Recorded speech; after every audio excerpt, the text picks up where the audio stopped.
Biographical data shows that His Majesty grew up in foreign lands. Thus, when he consented to take upon himself the burden of kingship and the status as head of state, it could be the reason why His Majesty was intent on getting to know his subjects. Starting in 1954, dense jungles and mountain ridges and cliffs in the remotest parts of Thailand were the spots where the Lord of the Land and his entourage of mixed ages paid their repeated visits. His Majesty used to ask about the speed hill tribe people walked. Having obtained the answer, he would proceed at an ever-increasing speed. Distance and height not only added up on the time it took us to walk, they also took a heavy toll of the entourage's physical endurance.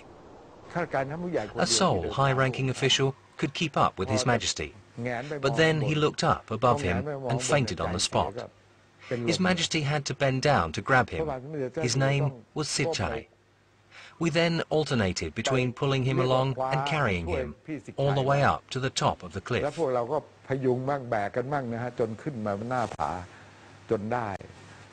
Some members of the entourage were gasping for breath, could not respond to radio calls, and they came that often too. A voice would inquire how the persons were getting along. Of course, only the sound of hard breathing was heard in response. His Majesty was having such a good time. At the initial stage, it seemed His Majesty's first visits to different parts of the country were for the purpose of site surveying, as well as first-hand data gathering to learn the nature of problems his subjects were facing. It could probably be regarded as an orientation to the ensuing royal-initiated projects. The visits enlightened His Majesty on the geographical features, the people's living quality and the various problems facing the people in each part of the country. These problems varied distinctly. The most fun came when it was time to break for lunch, not at noon, but around 2 p.m.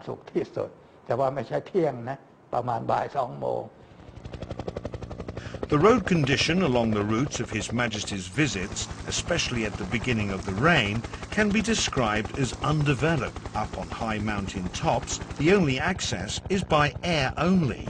Many destination points were deep in the heart of the jungle, on high altitude.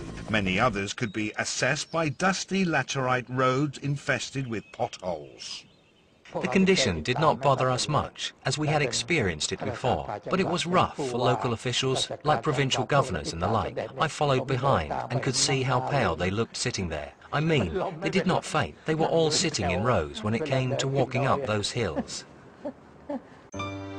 Everywhere he went, His Majesty would not fail to see calloused hands folded together high over the owners' heads, in respect to him. Some laid out the most precious piece of cloth they had on the ground, waiting for His Majesty to step on them.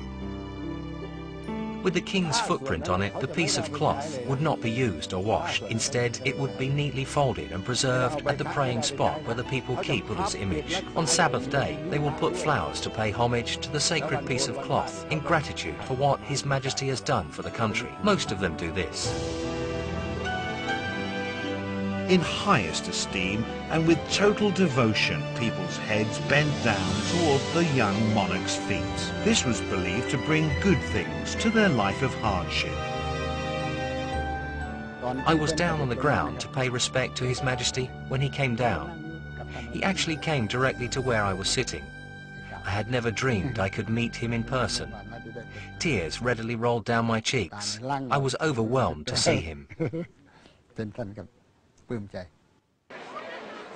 As His Majesty walked past them, those expectant eyes lit up in stark contrast with the harsh and weather-beaten faces from hard work.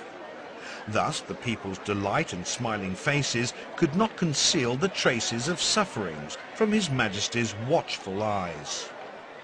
The king knelt down to talk to us, asked how one of us who was blind could come. He said his niece brought him along. Why did you want to come? Was the king's next question. His voice was so gentle and soft. How I loved to hear his voice. He even embraced the old guy.